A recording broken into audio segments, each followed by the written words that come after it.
Amis confinés, bonjour. Épisode numéro 8 de cette petite chronique de GeoViral, ou comment penser le monde en géographe avec le virus. J'ai déjà insisté dans cette chronique sur le caractère global de la pandémie. Et j'ai souligné, vous vous souvenez, que le virus est hyperscalaire, c'est-à-dire qu'il agit à toutes les échelles en même temps. Mais cela ne veut pas dire que cette action du virus soit exactement la même partout, et qu'il ne faille pas observer avec attention ce qui arrive à des échelles nationales, régionales et locales. Ainsi, bien que du point de vue physiologique, la diffusion du virus soit toujours régie par les mêmes règles d'infection des corps dans lesquels il s'invite, les modalités nationales, régionales et locales de la contagion et donc de l'impact de l'épidémie ne sont pas les mêmes partout. Il n'y a même pas deux endroits où cela se passe vraiment de façon identique. L'espace épidémique mondial est différencié. Comme le disent les géographes, il est anisotrope. Et cela vaut même lorsqu'on commence à zoomer sur des espaces particuliers. Si l'on regarde le monde dans son intégralité, on constate des différenciations entre pays. Mais si l'on observe un pays particulier, on découvre une grande diversité intérieure de la géographie de l'épidémie. Regardez pour la France ce que nous montrent les cartes de surmortalité par département. Idem si l'on zoome sur une région, on va découvrir de la différenciation géographique. Idem si l'on zoome sur une ville, sur un quartier urbain, et sans doute même si on le faisait pour un immeuble. Partout, on retrouverait, à quelque échelle qu'on observerait des choses, des différenciations spatiales. Alors comment l'expliquer ? Eh bien, aujourd'hui, on ne sait pas vraiment l'expliquer, on a déjà bien du travail pour le constater et l'objectiver. Mais il semble clair que la variété des situations nationales, locales et régionales pour la Covid-19 soit très marquée. Alors oui, bien sûr, tous les pays observés ne sont pas dans la même phase de l'épidémie, c'est certain. Tous ne dénombrent pas les cas et les décès de la même manière, c'est entendu. Nous n'aurons pas de statistiques précises par unité géographique avant longtemps, c'est évident. Mais cela ne doit pas nous arrêter, et il faut bien comprendre qu'une telle hétérogénéité des sources et une telle prise en compte de la différenciation du stade épidémique ne sont pas suffisantes pour comprendre facilement pourquoi, par exemple, la Lombardie est si affectée en Italie, alors que la Campanie l'est beaucoup moins, ou même le Piémont. Pourquoi en France, l'Alsace et l'Île-de-France sont très touchées, mais beaucoup moins comparativement les Hauts-de-France, Rhône-Alpes même, ou plus encore la région Nouvelle-Aquitaine. Si l'on se transporte aux États-Unis, New York et Seattle sont en première ligne, mais beaucoup moins la Californie ou le Texas. Si l'on passe à l'échelle régionale, comme je le disais auparavant, les différences sont très nettes. Ainsi en Lombardie, Milan est beaucoup moins affecté que Bergame et Lodi, malgré le différentiel de densité et de taille en faveur de Milan.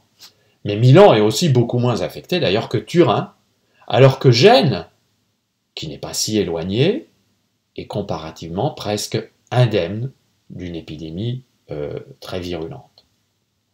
Soyons honnêtes, il nous faudra beaucoup de travaux de recherche pour parvenir à saisir ces différences. Mais à partir des premières analyses et des premières pistes de réflexion, je peux vous proposer, en exclusivité mondiale, une hypothèse interprétative, synthétique. À discuter, bien entendu. Les différences géographiques dont je parle sont évidemment multifactorielles.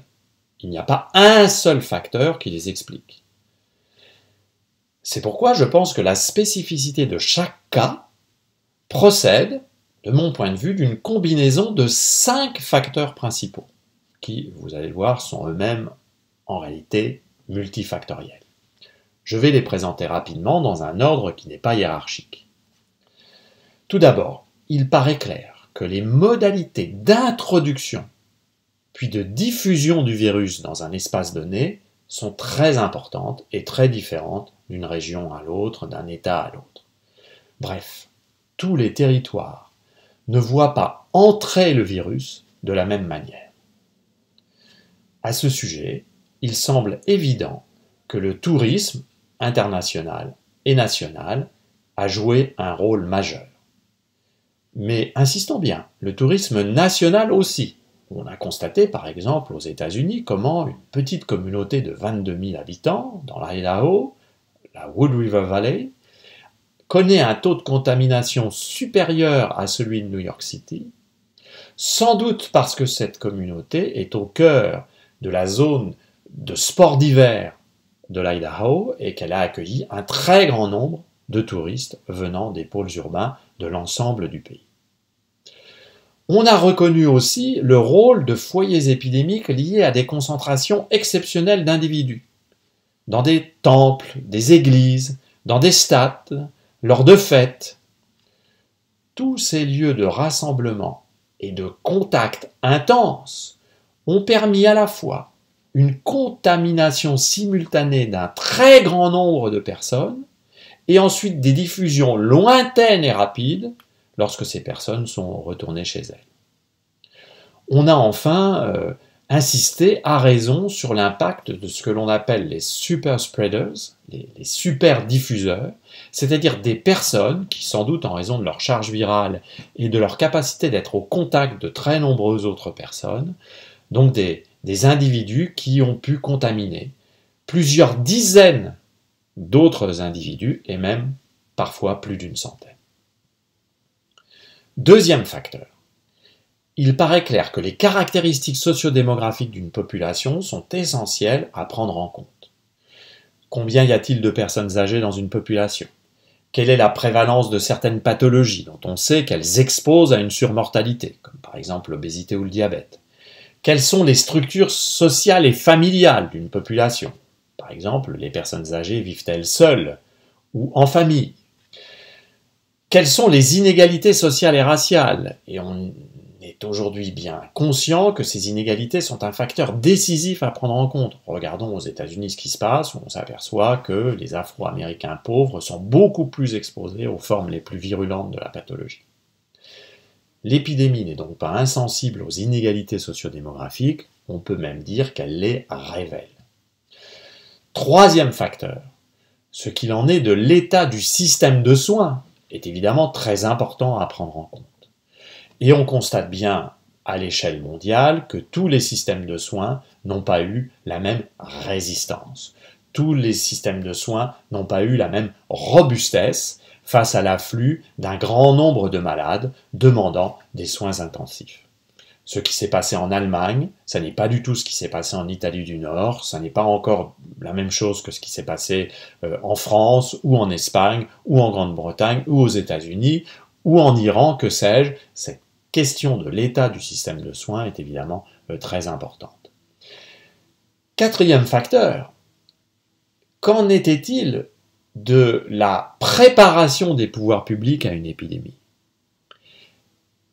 Et on voit bien à quel point ces différences de préparation des pouvoirs publics à une telle épidémie ont pu jouer un rôle dans l'accroissement ou l'affaiblissement de l'impact de l'épidémie. On le voit bien si on compare par exemple la Corée, Singapour, Hong Kong, Taïwan et ce qui s'est passé en Europe ou ce qui se passe aux États-Unis ou dans certains pays d'Amérique du Sud.